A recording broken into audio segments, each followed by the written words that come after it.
Out today that only aircraft would be flying once security measures were implemented and implemented soundly at U.S. airports. We can tell you some of the new security precautions that will be taking place at America's airports. No knives, including plastic knives. No curbside check-in, which has been the policy at many big airports in large cities across the country. Only ticketed passengers allowed past metal detectors, and in certain large airports that has already been implemented at certain times. Higher standards for security personnel and more federal marshals at large airports. Earlier we were told several hundred could be sent out to various airports, the marshals anyway, to ensure that security is stepped up. At this time, that's what we know from the Department of Transportation. Airline travel still a bit slow and sluggish, as one can understand, but Joey, at some point it will return to a greater sense of normalcy, just not now. And a reminder to all of us, of course, as CNN's coverage continues, we see so many updates about the investigation, about what is going on, about rescue efforts that are still underway. Let us not forget the people involved and the amount of pain there is in so many cities and so many homes today, in Washington and in New York, and in all of us as we continue to watch what happens. We will continue our coverage now in Washington and New York. Judy Woodruff and Aaron Brown in those cities.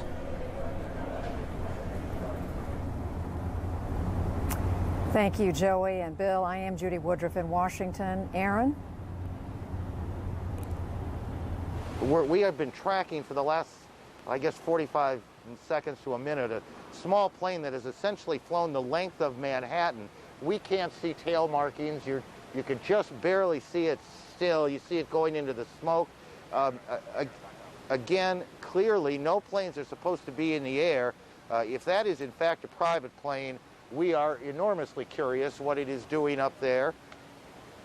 And I'll tell you that we're a little concerned there for a while. I would gather, I can't see it anymore, that it's over the harbor now. In any case, we, in the several hours now, 3 or 4 hours we've been up here, have not seen a single small plane of what might have been a private plane. We've seen a number of military jets, lots of helicopters, but we have not seen a plane like that. In any case, the scene here now, a day and a half, is you can see quite clearly behind me what was building number 7 of the World Trade Center. The smoke continues to pour out, the ash, the asbestos. Down there are thousands of rescue workers who continue this very slow, agonizingly slow process of trying to get the fires out, try to get these buildings as secure as possible so they can get in there and see if they can find anyone who is still alive. That is still what the at this point, secure the building and find people. It has been very slow today, Judy. Well, Aaron, we're going to be prepared to come back to you, of course, at a moment's notice, whether it is having to do with the rescue efforts or the progress of that small airplane. Meantime, here in Washington, the story that many of us have been focused on for the last few hours is new word from the White House about why the president did not head back to Washington any sooner yesterday. And for the latest on that, let's go to the White House, to our senior correspondent there, John King. John, we know the president's meeting now, or has been meeting with his national security team. Let's begin there, Judy. The president having his second meeting of the day with his national security team, the Defense Secretary Donald Rumsfeld, General Hugh Shelton, the chairman of the Joint Chiefs of Staff, on hand for this meeting. And we're also told that later this hour, once that meeting is over, the president will travel to the Pentagon for his first-hand look at the devastation caused by that aircraft striking the Pentagon yesterday. Again, the president later this hour will travel to the Pentagon to get a look at the devastation and the research and recovery effort still underway at the Pentagon. Now, he's in that national security meeting right now. CNN is told by senior administration officials that among the items on the agenda at the beginning of the discussions about just what the United States might do if the investigation continues to go as our sources throughout the day have been telling us, pointing increasing evidence that these attacks yesterday in New York and here at the Pentagon, in the view of senior U.S. officials, increasingly being traced to associates on the network of suspected terrorist Osama bin Laden. Earlier today, Mr. Bush met with his national security team the first time, and he indicated that the American people should be patient, give the investigation time to run its course, but the president called this an act of war, and he promised there would be consequences. The United States of America will use all our resources to conquer this enemy. We will rally the world. We will be patient, we'll be focused, and we will be steadfast in our determination. This battle will take time and resolve, but make no mistake about it, we will win. Now, as part of that effort, we know the President had a number of conversations with other international leaders today. Secretary of State Colin Powell reaching out as well. The White House very happy with a statement by the NATO alliance that it considers these attacks on the United States to be an attack on the NATO alliance. That a suggestion that if and when the United States decides to respond militarily, it will get some help from its key allies. Judy? And John, what about that information the White House was beginning to share with reporters today, that they had some information that the White House itself, Air Force One, might well have been targets? That's right, Judy. We are now told by White House officials that they believe, and they say they have credible and reliable information, that the plane that struck the Pentagon indeed had the White House as its initial target, that that plane was intending to strike the White House, but instead, for reasons the White House says it either cannot explain or will not explain, then veered off and struck the Pentagon. Now, the President obviously was not in Washington at the time. He was in Sarasota, Florida. White House officials also saying one of the reasons the President, and the main reason the President did not come directly back to Washington, as many were looking for at that time of crisis, was that it had credible information that Air Force One could be a target of the terrorists. Now, let's remember what happened. The President began the day in Sarasota, Florida. Then he went to a military installation in Louisiana. At that time, White House officials saying there were still aircraft unaccounted for. The FAA had ordered all commercial airliners to land at that point because of the 4 hijackings. The White House saying the President did not return to Washington at that point because there was a credible threat and aircraft still unaccounted for. So the President instead went to another military installation in Nebraska, had a meeting of his national security team via teleconference, then flew back to Washington. And remember those extraordinary pictures. Air Force One returning to Andrews Air Force Base with fighter jets just off the wing. You see one here, the wing of Air Force One, a giant military 747. Fighter jets off to the left in this case. Fighter jets seen off to the right and around the plane as well. At this time, though, as these pictures were taken, we had been told by administration officials that the skies were clear. These steps just taken as an extra precaution as the President returned to Washington. But again, trying to convince the American people of the depth of the crisis here, and as the President deliberates what to do about it, how to respond, the administration going on the record to saying it has credible, reliable information that the White House, the home of the President of the United States, and Air Force One, the plane that carries him around the country and around the world, were targets. Judy? And quickly, just to reiterate, John, they were telling you something somewhat different yesterday. Well, Secret Service officials were saying throughout the day yesterday that they did not believe the plane was in any jeopardy, Air Force One. So that is one conflict that, from the information yesterday. And we were told yesterday, and there's no conflict here, it's just another targeting issue, that that plane that crashed outside of Pittsburgh, U.S. officials also believe was beginning to veer toward Washington, and they believe that it had 3 potential targets: Camp David, the White House, or the United States Capitol. All right, John King. Well, we know you're going to continue to follow that story, as well as everyone, of course, very much interested in these discussions that you say are just getting underway about what steps next the United States should take. And of course, we'll be interested to know who the President would be consulting with, or whom, as he moves through this. Now let's go to New York and to Aaron. Judy, thank you. Gary Tuchman has been on the ground with a video phone and moving towards the buildings all day long.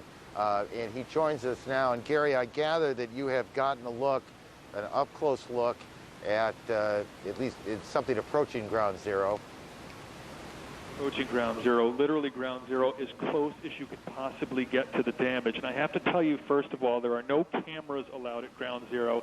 And to be frank, I'm not sure reporters are allowed at ground zero either. However, a very kind soul, a medical professional, decided to take me along to the site, wanted me to see it, wanted me to be able to tell America and the world about what happened, because she just thought it was so horrible. And I have to tell you something. This is much, much, much worse than I possibly would have imagined, and we've been here for 2 days now, just 4 blocks away. You can't tell how bad it is until you're right on the site. And let me tell you, first of all, what I saw. There are at least 10 blocks in each direction of heavy damage. It's not just the World Trade Center complex. It is hundreds of other businesses that have been heavily destroyed, moderately destroyed, or slightly destroyed. Some of the businesses that have been destroyed are Burger King, a well-known department store next to the World Trade Center called Century 21. J&R Music World is a well-known record store and computer store and electronics store that has some damage. For blocks and blocks, about a half a mile from north to south, there is heavy debris in the streets. There are cars tipped over, trucks tipped over, just lying in the streets. It reminds me of a ride at Universal Studios called Earthquake.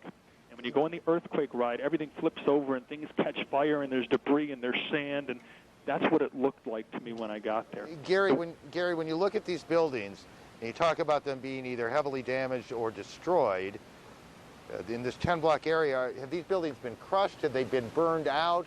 What is it that either damaged or destroyed them? Many of the buildings next to the World Trade Center complex have been crushed and burned out. The ones farther away just have some damage to them. But I've got to tell you, Aaron, one of the scariest things is there's a 20-story building right next to the World Trade Center complex, which has a huge hole in it, which many of the rescuers on the scene, and I should tell you there are at least 1,500 to 2,000 people on the scene climbing the wreckage, which is at point 75 to 80 feet tall. They are scared this building is going to collapse on top of them. These are very brave people. And I have to tell you another thing. And they are in this building or on this building? They are on top of the wreckage of the World Trade Center building where the two towers stood. Many of them are, this is very sad, but it's true, many of them are holding pans in their hand to collect body parts. I also have to tell you that the temporary morgue has been set up in a damaged Brooks Brothers store in a shopping complex right next to the World Trade Center complex that was damaged. Gary, were you able to see the towers or what is left of the towers themselves? I stood right next to the towers, Aaron, and some of the pillars are still standing up. They are in danger of imminent collapse. These people are extremely brave. There's certainly a lot of work they cannot do. And if there are survivors, and they certainly hope there are survivors still in pockets and voids in the middle of this, they can't get to them right now because there are tons and tons of wreckage that they just can't possibly remove. This is a job that will take so long. I should also tell you, Aaron, that there is a room set up to treat survivors, and I went to that room. The room was completely empty. The morgue, the Brooks Brothers, has a number of bodies and a number of body parts. It's very sad. It's pitiful, and it's much. I got to tell you, frankly, it is much worse than I possibly could have imagined. All right, Gary, just stand down for a minute and collect your thoughts a bit, and we'll get back to you and this extraordinary reporting that you've been doing all day long. Investigators along the East Coast, from Providence to South Florida, have been trying to put pieces of the puzzle together. Bill Delaney, our Boston bureau chief, joins us now. Tell us where they are. Bill, good evening. Good evening to you, Aaron. And authorities here moving swiftly on several fronts in Boston and in its environs, perhaps most dramatically in the heart of Boston, in Copley Square, venerable, usually tranquil Copley Square, where FBI in complete SWAT regalia, heavily armed, moved into the Westin Copley Hotel today around midday. They went in there to go after individuals they are interested in using as material witnesses and trying to sort out what happened here. Robert Mueller himself, FBI director, stressing at a press conference that the 3 individuals taken into custody at the Westin Hotel were not arrested. They are not suspects, but brought in for questioning. Thousands gathering in Copley Square to watch all this today in Boston, Aaron. And just briefly, there was the Amtrak train in Providence. Can you help us there? Yes, an Arab individual, at least one, Aaron, taken into custody, but the FBI now cautioning us, telling us, in fact, that they had nothing to do with that, suggesting, of course, then strongly that this individual probably didn't have anything to do with what we're trying to sort out here, the hijackings of these 2 airplanes yesterday. Thank you. That kind of information is as important as the other kind. Somebody who doesn't have anything to do with it is someone who might. Similar operations have been going on in Florida, in South Florida. Susan Candiotti has been tracking that, and she joins us now from Vero Beach, Florida. Susan, good evening to you. Good evening, Aaron. We've been here for several hours now, and moments ago, at least a dozen FBI agents who have been here since roughly 5:30 in the morning pulled out of here. Now, they spent several hours here, and at one point, a few hours this afternoon, executed search warrants on 2 homes side by side here. We are told that the people who were renting these 2 homes were believed to be commercial pilots who identified themselves as being from Saudi Arabia, according to the landlords, who were attending a course of study at a nearby flight school called Flight Safety International. These people were already said to be pilots, but said that they were taking another course there. Now, we are about to talk to one of the landlords who rented one of the homes to one of these 2 people. Can you tell us how long this individual had been renting the house from you? Since June 10th of 2000. And I should say you are Paul Steimling. Thank you very much for joining us. And how much do they pay each month? $1,400. What can you tell us about them? What did you know them? Who did you know them to be, or your tenant? Just family men from Saudi Arabia that were here for a class, and they needed 15 months at this rental, and they've agreed to rent the property through the end of August. And what happened before the lease was up? They called me the last week in July and suggested they would need it at least another 2 weeks, and again last week to ask for another 2 or 3 days. They were to move on the 17th, this coming Monday. And how would you describe the man to whom you rented the house? Always polite, always a gentleman, paid his rent on time. As far as I knew, family man with 5 children.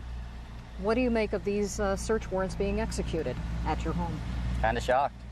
I was over here this morning and provided information regarding the leases to the FBI and could learn nothing. Did they tell you why they were looking at these homes and what connection there may have been? No, they didn't. To the attacks? No, they didn't. Did you ask them? I did. What did they say? That they couldn't reveal anything at this time. Did they show you any photographs of anyone? No, they did not. And ask you to identify them? No, they just asked me for a description. I gave that. What do you make of the situation? I'm rather alarmed. It's a quiet little town, and I'm just a landlord that builds homes to rent. All right. They asked you to extend their lease, and they had the lease on your house until the 17th of September. That's roughly, correct. More or less. All right, thank you very much. You're welcome. We can tell you this, Aaron, that several hours ago, again, the FBI did take away someone from that home. A law enforcement source identified that individual to us as an acquaintance of 2 pilots who may have been involved in the attack. It's our understanding that that person was driven down to FBI headquarters in Miami. We are in Vero Beach, and we have no further update beyond that at this time. We do understand that the family from the second house moved out earlier this month. Okay, just help me on one thing. I may have gotten a bit lost in some of this, and I apologize. It's a little hard to hear. How many people in South Florida do we now believe are in custody, and where do we believe they are? That's hard to say. We only know for sure about one person being brought in for questioning at FBI headquarters. We do know that the FBI has been spending all night and part of this day, most of this day, also looking at different locations in Florida. For example, a couple of apartments. They went to a restaurant in Broward County, Florida. They went to a home in Coral Springs, Florida. An apartment that was rented by, in fact, someone who sources tell CNN may very well have been one of the hijackers. They also spent time this day interviewing some people at a house in Venice, Florida, on Florida's west coast. The owner of that home had allowed a couple of people to stay at his house, one of them identified as Mohammed Atta. And they also spent the day in Daytona Beach, Florida. Mohammed Atta, we are told by law enforcement sources, may very well be directly linked to the hijacking. And I'm afraid I know the answer to this, but very quickly, do you have any idea how the FBI has identified any of these people to execute these search warrants? Have we seen the warrants yet to know what it was they were looking for? Anything you can help us with there quickly? The warrants have been sealed and therefore are off limits to us. However, I have been told since late last night that one of the reasons they have been looking at some of these addresses from Broward County, Florida, several locations there, to Venice, Florida as well, is because of examining the passenger manifest. Got it. And I was told when asked because they were a passenger, and I was told no, it was far more pointed information by that, indicating that there were direct links to these people, and they may indeed have been the hijackers themselves. Susan, nice work. Susan Candiotti in Vero Beach, Florida. Back to Washington, Judy. Well, Aaron, Susan's been telling us, of course, about the investigation efforts there on the ground in Florida and elsewhere. And here in Washington, the folks coordinating the investigation, of course, are associated with the FBI, the Justice Department. And for the latest on that, let's go to our Justice correspondent, Kelly Arena. Kelly, they're not saying very much on the record. What are you finding out?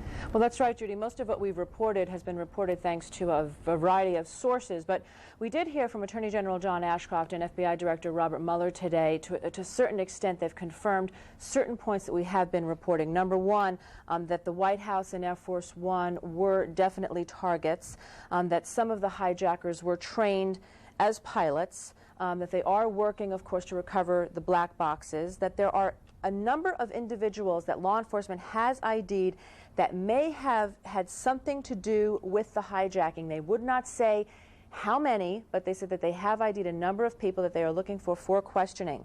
There have been no arrests made, but many people have been questioned. And as you know, earlier today we had been reporting that sources were telling us that some people were in custody being questioned. And I think Robert Mueller, the FBI director, cleared that up today by saying that many of these people had been detained on immigration hold. And so that's where sources were using the words in custody when it didn't seem to jive with not being arrested. They also say that leads in Boston, Florida, and Rhode Island were leading them to clues to the hijackers themselves. This is all that they would confirm. Those are the highlights of what they would confirm. As you know, Judy, much of this has already been reported by sources, but it's nice to get official confirmation. Well, Kelly, in addition to what you're telling us there, we know there have also been intelligence briefings for members of Congress. Have you been able to pick up anything from that? We have. Lawmakers said that when they were presented with a list of names, they did recognize many of the names of the terrorists on the list. They wouldn't say exactly how many there were on the list or how many they recognized, but those names were gathered from cell phone intercepts and passenger manifests. They believe that they're from basically two countries, Afghanistan, which is to be expected, but also Iran. And Iran is unusual in this case because they're usually not part of these types of terrorist operations. The lawmakers say that they are all but certain that it was Osama bin Laden masterminding the attacks. And they say that they know that the people were pilots because they actually had pilots' licenses, which may help in the investigation quite a bit if they're actual licenses that they can track down. One lawmaker telling CNN that he is more alarmed than he was before, never realizing how many terrorist cells were operating in this country, Judy. And just quickly, Kelly, what do they base it on when they say they're all but certain it was Osama bin Laden? Well, as you know, Judy, we have reported earlier, David Ensor and I have reported that there were cell phone calls that were intercepted by the U.S. Where there was the organization Al-Qaeda was mentioned, the fact that two targets were hit in the United States, and of course there's just the speculation that the organization and the number of people and the funding needed to pull off this type of a coordinated attack and doing it with existing cells in the U.S. really does point to Osama bin Laden or a group that is associated with him. All right. Kelly Arena, our Justice correspondent. Someone else among our correspondents who've been talking to people in the intelligence community, our national security correspondent, David Ensor. David, you want to begin to pick up where Kelly left off? Well, Judy, on the intelligence side, the U.S. effort to figure out who was behind these attacks is involving thousands of people and is going on both day and night. U.S. officials say they have specific information indicating the terrorists had links with the group led by Osama bin Laden, the accused terrorist mastermind. In closed sessions, the Senate and the House were given briefings. There had to be some brain. All right, there is a growing concern that another one of the buildings behind us, and we're not precisely sure which one, may be on the verge of collapsing. We've got someone here on the phone to help us out here. Ingrid, what are you seeing? What are you hearing? What do you know? We were standing standing at our location as close as possible to the site of the destructive former World Trade Center towers when police and military came running towards us and started evacuating us about, I would say, 7 to 8 minutes ago, telling the police to leave everything behind, that another building was about to collapse or implode. It was not quite clear at the time it's not quite clear right now which building it is. Looking at it from my standpoint, I'm now about 6 blocks away from the site of the World Trade Center towers, and they have qualified as the building on the left on Broadway.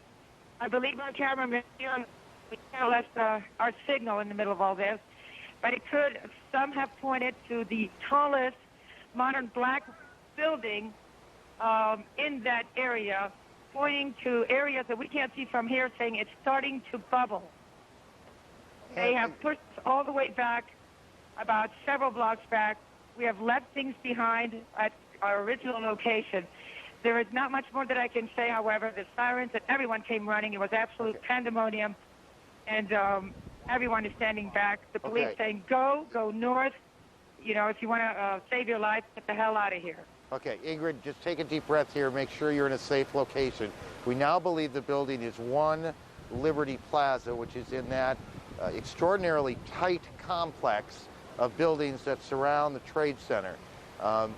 Ingrid, do you have any idea how big that building is, how many stories it is? I'm trying to get the information. I would say that this is at least a 59-story building, but that's really an estimate. It's tall, modern, black. If some people don't know. So you're eyeballing this at 59 stories is what I think what you're saying to me. And officials are telling you it's starting to buckle. Is that the word they used? President Bush and his advisors are still studying. Ingrid, did they use the word buckle? Well, we've lost our producer down, and we want to get her, frankly, let's just get her out of an area that may be dangerous to her and the people with her. But again, officials are moving people away because of the danger that a building, 1 Liberty Plaza, may be on the verge of collapsing, starting to buckle. We're keeping an eye on it as we talk to you. You know, the one point to make here very quickly is that one of the reasons this rescue operation is going so slowly is because it is so dangerous there that they just don't, it is so unstable that buildings can go almost in a moment's notice, and they're not, if they can avoid it, lose anybody else. Ingrid, can you hear me now? Well, if she can, I can't hear her, so let me assume now that she cannot. Again, rescue workers and anybody else has managed to make their way into the area, being pushed back. Try to get out of harm's way, as there is a danger that 1 Liberty Plaza, roughly 59 stories or so, may be on the verge of collapsing, and that would be the 4th building to go down. As Gary Tuckman reported to us about 15 minutes ago, in 10 blocks on either side of the Trade Center, there is extensive damage to buildings, some destroyed, others extensively damaged, some of those obviously perilous, and police and military people down there are trying to make sure that in this calamity nobody else dies. We will keep an eye on that, but we will move on briefly. Robert Gates joins us from Kansas City. He's the former CIA director. Director Gates, are you able to hear me okay? Yes, I hear you fine. And forgive me if I keep one eye kind of on the back of me here as I watch to see what's happening with this building. Have you heard from your former colleagues in the intelligence community? Can you give us any sense of the kind of information they are picking up, or at least the volume of information they are picking up at this point? No, I have heard nothing from them. I think they have higher priorities right now, but I'm sure it's a wide range of information from a variety of sources, technical and human. And when we talk about technical for a second, this is the interception of phone calls and that sort of thing? Well, I think everyone has a pretty good idea of it. I think, frankly, as the President and others have said, there's probably already been too much specific talk about just exactly what kinds of information they're gathering. Mr. Gates, I'm having a little audio problem, so forgive me if I ask you to repeat something. It is that I was unable to hear you for a moment, and we'll try and solve that. But just is the entire intelligence network now focused on this issue, this crisis? No, that's a luxury that American intelligence can never afford. The truth is that in addition to devoting enormous resources to trying to help with this investigation and find out who was responsible, they also have to keep a lookout for additional such moves. They have to keep a lookout on developments all over the world. So they certainly are devoting huge resources to this problem, but it's not the only problem they can look at. In moments like this, and I know that there is no moment precisely like this, is the intelligence community essentially depressed? Do they see themselves as having failed? No, I think right now they are probably so focused on helping with the investigation, on probing all of their sources, on looking back through all of the information that's been collected over recent weeks to see if there are isolated bits of information that were meaningless then but might help put the picture together now, that they really don't have time to reflect on what might have been or whatever they might have done that wasn't done, and so on. Those kinds of thoughts will come later, but I think they're probably totally focused on the job at hand right now. There's just simply too much work to be done right now. Absolutely. Director Gates, it's always good to talk to you. It's good to talk to you again today. We apologize for the problems that we've had. As you could see, we were listening to Director Gates through a two-way radio here. It is a little difficult. The city is not running smoothly, folks, and we are doing the best we can to keep us going. Let's go back to Judy in Washington. Aaron, a little while ago, you were talking with our correspondent Gary Tuckman, who's been there very close to the World Trade Center site. And Gary, you're on the phone now. We've been reporting that this One Liberty Plaza building is very much at risk now. That's right, Judy. We were just telling you in our report a short time ago that the rescue and recovery workers on the scene were very concerned about a building that might possibly collapse into the wreckage of the World Trade Center. Well, it was another building that has now prompted an evacuation order. It's the One Liberty Plaza building. It's just to the east of the wreckage of the World Trade Center. We've been told by some other people they were concerned about that building too. So workers who are on the scene, and we estimate there are between 1,000 and 2,000 people who are on the scene. It's a 10-square block area, are now being told to leave, and the members of the news media who joined us 4 blocks away from the wreckage have been told by police that they must evacuate the area. And as a matter of fact, I'm in a building right now talking to you on a telephone, a building about 5 blocks away from the World Trade Center, and we are being told we now have to evacuate this building where this phone is located. Gary, how close to so you have to hang up right now? I have probably time for one more question, Judy, before they kick me out of here. Well, just tell us how far away from the World Trade. You said 5 blocks, right? Yeah, I would estimate we're about a quarter of a mile. It's 20 blocks to a mile in New York City. We're about 5 or 6 blocks away. Right. So we're probably a quarter mile away. So they're evacuating most of the buildings. Most of the buildings are closed, to be honest with you. This particular building is a New York City building, and they are now evacuating this building. All right, Gary Tuckman, we're going to let you get out of there as fast as you can. Aaron? Judy, Gary, get away here. Just get to safety. We can see the building in question, and we actually, from where we are, and perhaps if we can zoom through it closely enough, you'll be able to see it as well. It's this tall gray building that is just off to my left. Let me get out of the shot here so you can see it. And we can see just with the naked eye, and I'm not sure precisely what you can see in the monitor, whether it's better or not. We can see what looks to us at least like glass falling or parts of the building peeling off.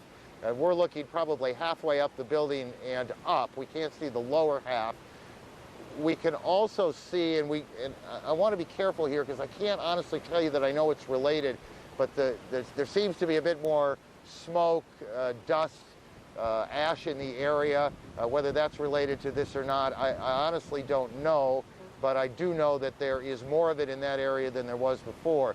The smoke now rising up and obscuring our view of that building, but again, that is the building in question, 1 Liberty Plaza, and you can, if you've been with us, and I know many of you have a sense of the proximity to the Trade Center buildings. It is not far away, and just to look at it, if you were just to look at it, you would not have a sense that it had been damaged. But we can see windows flaking off, parts of the front flaking off, and we believe that is where the danger is right now. Judy? Aaron, I'm told that getting underway here in Washington right now, a briefing by the Federal Emergency Management Agency, popularly known as FEMA.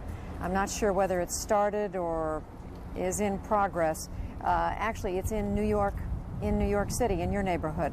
Let's listen in and see what they're saying. Whether it's possible to do, but okay. All right. I'm told now that it is about to get underway. It has not started yet. And while we're waiting for that FEMA briefing, let's go back to our national security correspondent, David Ensor. David, we had to interrupt your report just a few minutes ago. You were giving us a little bit more information about what you're learning from your intelligence sources.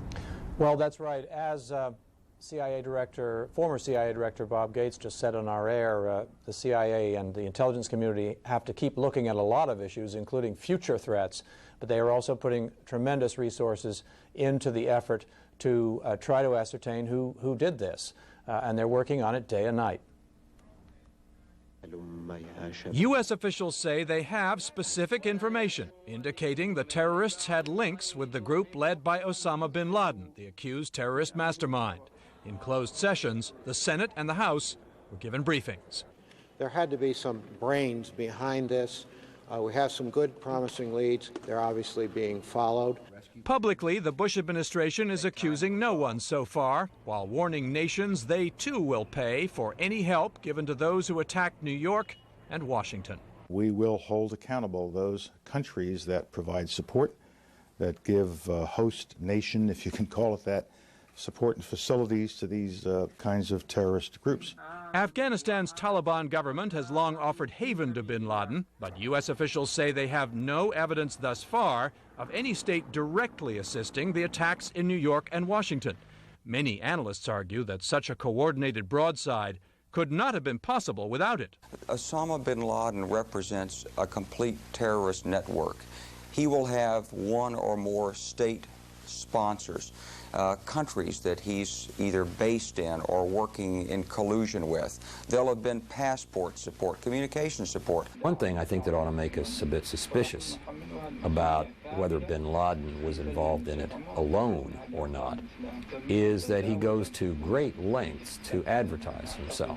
And when you see something like that, you begin to wonder whether or not there may be an effort to draw our attention solely to him, to the neglect of someone who may be his principal contractor. If there was state support, a number of terrorism experts point to Iraq as the most likely suspect. A statement from President Saddam Hussein on Iraqi television said, quote, "The United States reaps the thorns that its rulers have sown in the world." U.S. officials say they are developing good intelligence and law enforcement leads. They are not sure, they're not ready to say yet who they think was behind these attacks, nor are they ready to say whether they think any state was involved in helping, but they do believe they will be able to say quite soon. Judy. All right, David Ensor, thanks. And I'm now told that up in New York, that briefing, Federal Emergency Management Agency briefing, we're perhaps going to hear from New York City Mayor Rudy Giuliani and New York United States Senator Charles Schumer, among others. Let's see if that's gotten underway. I'm having a hard time seeing my monitor here. Here we go. Senator Schumer, Senator Clinton, all of the members of the congressional delegation, Congressman Rangel, Congressman Meeks, Congressman Nadler, who's here, I know. He was at our briefing earlier. Thank you. This show of support for the city of New York means a tremendous amount to all of us in the city. We know We know how much you care. We know how much you're going to help us and have already helped us. And we have to all work together now and work together to make sure that we save as many lives as possible, rescue the people that we can rescue, and rebuild the city of New York and the World Trade Center to be even greater and more wonderful and more beautiful than it was before. And I know with the kind of support that we have from the administration, from the Senate, from the House, the people of the city of New York are very well supported. And thank you very, very much for coming. And thank you for all the efforts that you're making for us. Thank you, Senator. Well, thank you. Well, thank you, Rudy. And on behalf of New York's congressional delegation, Senator Clinton, Congressman Rangel, our dean, Congressman Meeks and Nadler, we want to thank you. First, I've got a couple of points here to make. First, I want to thank the mayor and governor for the great job that they have done.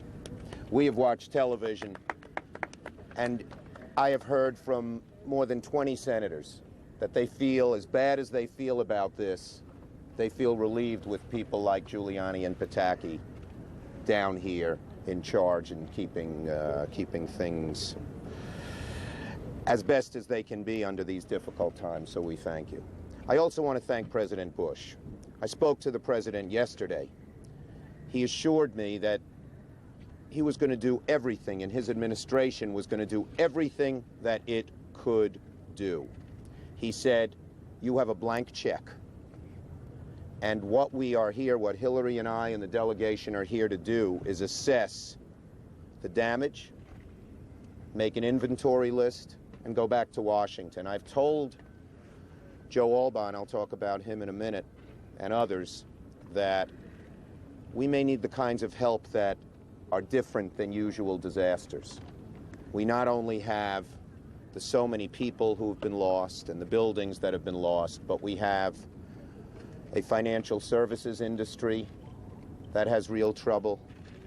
We have insurance debts that are enormous. We have everything. And so the beauty of this display is that it's the federal, state, and city governments working together. We are Democrats, we are Republicans. Nothing stands in the way of us helping the city that we love so much. Let me just make a personal point now. I fly back from Washington. My family lives here 3-4 times a week. When I flew over the site today, I felt sick to my stomach. Usually I fly, I see Staten Island, the Verrazano Bridge, I see my house and Prospect Park, and then after the Statue of Liberty were these two beautiful tall towers that symbolize New York. And they're gone and replaced by a pile of acrid smoke. And literally, as we listen to Senator Charles Schumer of New York, we're showing you pictures of the Pentagon where they are unfurling an American flag in anticipation of a visit there today by President Bush. We're told he is to go there to inspect the damage, the site where the plane hit the Pentagon yesterday morning. And now let's go back to New York. the Hudson River Park. They cannot stop New York.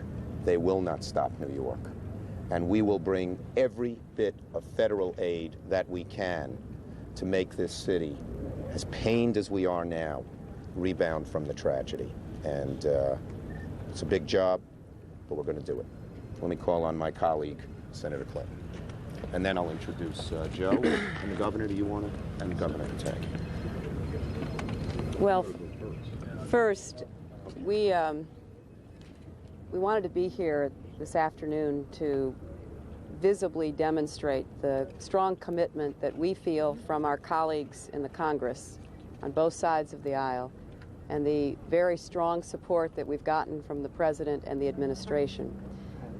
Before Chuck and I left, we passed a resolution 100-0 in the Senate, and it denounced this evil act of terrorism, and it repeated America's resolve, because it's very clear that this attack on New York is an attack on America. It's an attack on every American, no matter where he or she lives.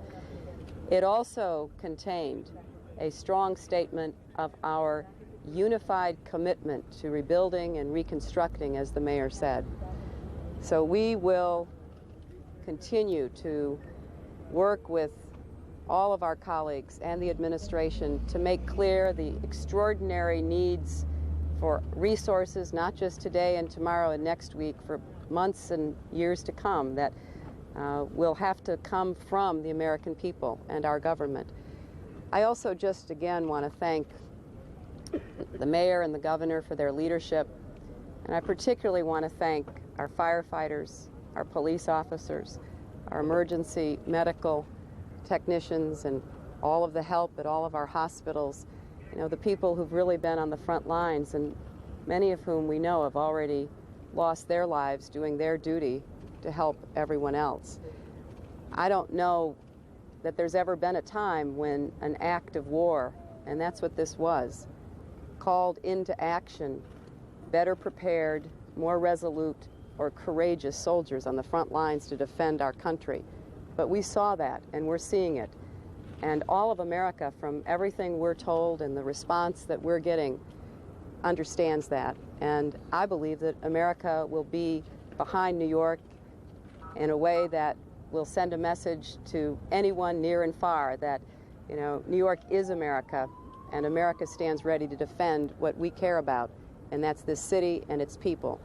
And I thank everyone who's really been doing the hard work of trying to save lives, and we have to continue it, and we have to do everything possible to make sure that every life is that's possibly can be saved is. Thank you. And why don't we, before we call the governor and Joe, Charlie Rangel's the dean of our delegation and representing our delegation. Let Charlie say a few words. Thank you. I think our New York delegation is probably the most bipartisan delegation in the House. But now the whole House has become a delegation in support of our country. I've been in combat, but I've never seen the type of heroism that I've seen with the New York City Police Department, our firefighters, our emergency medical service, and the leadership provided by our mayor and our governor. And so, like with any family, they've hit us, they've stabbed us in the back, they're cowards in what they've done, but it's going to really test the will of our country. And our strong Congress is there, the House and the Senate, to say, as we have in any war, we're not only going to come back, but we're going to win, and to make certain that this type of thing, that people will know that you just don't do it to us as Americans. And again, from all communities, people know that if they don't know, or if they haven't had a personal loss in their family, that they feel a loss as Americans. And we dedicate ourselves to the families and the kin and the children to treat those that we lost as heroes and do the best we can in trying to bring some type of normality to their lives. Along with our mayor, the governor has just done an incredible job and made us all proud. I've had now 35, 40 members of the Senate, all parties, all different regions, all ideologies, say we want to do whatever we can to help New York, and we're behind all of you. And in good part, that's because of the job that this governor has done with the mayor in just leading us. Governor Pataki. Thank you, Chuck, and I'd like to thank the members of the delegation for being here. Literally within the first hour of this tragedy on Tuesday, I had spoken with both Senator Schumer and Senator Clinton, and they had told me whatever we need from Washington, they will be there to help us get. And we're very grateful for that. And Chairman Rangel and your delegation, we appreciate that support. Chuck, when you describe so eloquently flying up and seeing towers replaced with rubble, and the feeling you felt, it's a feeling all of us as New Yorkers, and I think all of us as Americans feel. But this is New York. And while it may be smoldering just south of here right now, we're going to rebuild, we're going to come back, and we're going to come back stronger. And we've got great spirit here. It's not just the tremendous effort and sacrifice of our police and fire professionals who are downtown risking their lives right now. It's the block-long lines of people standing there to donate blood, to help out. It's the volunteers streaming into the hospitals to offer assistance. It's all New Yorkers coming together to make sure that we don't just put this behind us, but we come back stronger than ever. We need to do it together. The mayor and his team here in the city have done an incredible job, and we cannot thank them enough.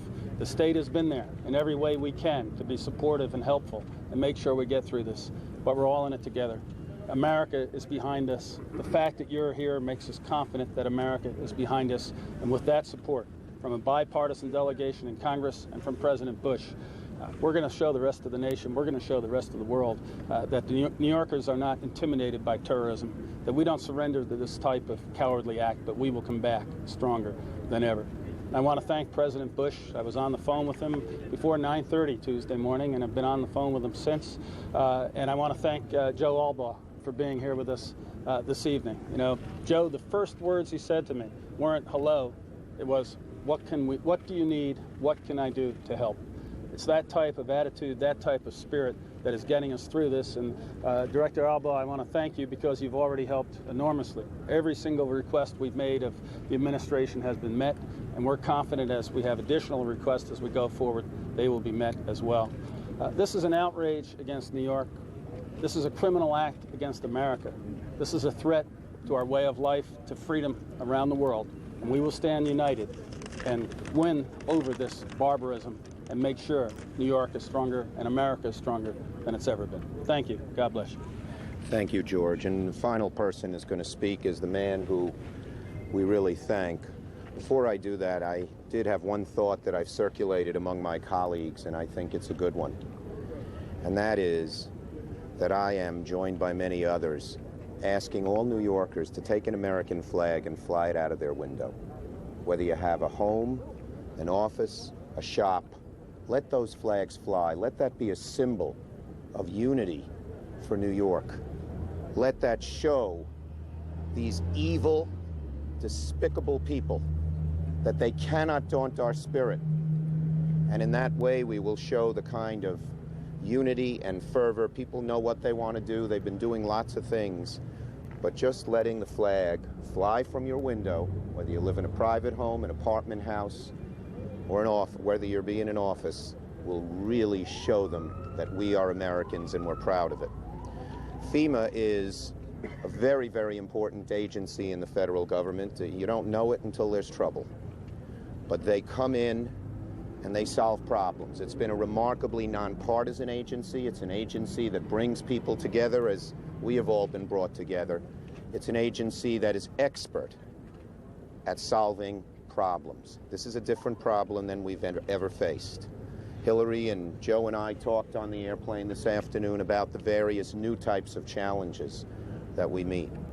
But we have a great leader in FEMA who cares, who's going to be up here for several days, helping us take inventory so that we can request of the president, who, again, I want to underscore his generosity and his immediate availability, so that we can make an inventory and go back to the House. We're listening to elected officials in New York State, New York City, the mayor, the senator, U.S. senators, the governor. These are politicians who normally are at each other's throats, but in the aftermath of this horrific tragedy, they have come together to say they will work together to do what's necessary to provide the resources to put New York City back together. In the end, they're hearing Senator Schumer say he'd like for every American to hang a flag out their home, their shop, their office. And we're looking at a picture, Aaron, of that building, One Liberty Plaza, that we're keeping a very close eye on. Yeah, we sure are.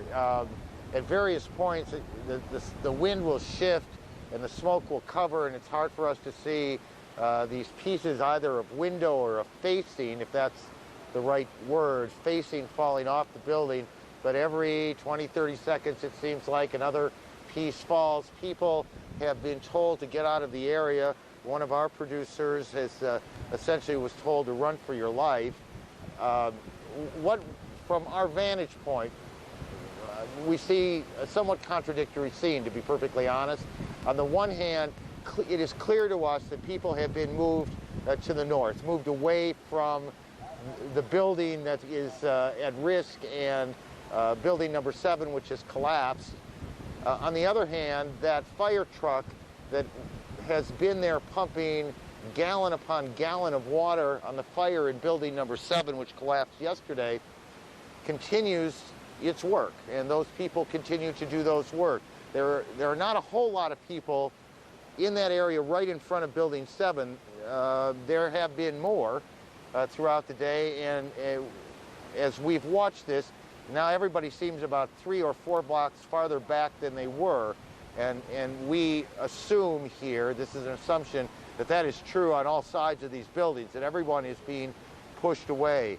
We have a correspondent, Gary Tuckwin, down there. We have a producer, Ingrid Arnson, down there, and we are trying to establish contact with them. They are in the business now of down there doing some reporting. It is a little hard for us to report anything other than what we see. But what we see are people being moved back, pieces of the facing, or perhaps they are windows, continuing to fall off. We'll keep an eye on that. I want to go to Hillary Lane now, if I can, at St. Vincent Hospital. St. Vincent Hospital, Hillary, correct me if I make a mistake here, is in the lower part of Manhattan. It's not far from where we are, correct? Hillary, are you able to hear me? Okay, if she's able to hear me, I am. Hillary, I gotta go. They're pulling him away. And let me tell you what's happening. They're pulling him away. They're taking away Lieutenant Sam Esposito, who just was an off-duty officer. Ladies, the paper just locked away, came running out of the office when he saw what was happening, and has told us a very compelling story. We were trying to get him on tape. He really should not have been out of the hospital, but said he actually needed a cup of coffee, and that's why he walked out. But his story was that he ran in. He went into the daycare center, which really hasn't been mentioned very much, on the second floor of one of the World Trade Center buildings. And the good news, he said, was there was nobody in that center, but he made his way up. He pulled people out with him as they resisted, and then there was an explosion. He said car exploding outside, knocked him unconscious, and he was rescued himself by a firefighter brought here to St. Vincent. So a very compelling story. I wish he could have told it for himself, but you may have seen he wasn't, I guess according to the hospital, in the condition to be outside. Back to you. Hillary, we do the best work we can under the difficult circumstances we're in, and we appreciate the effort. Judy.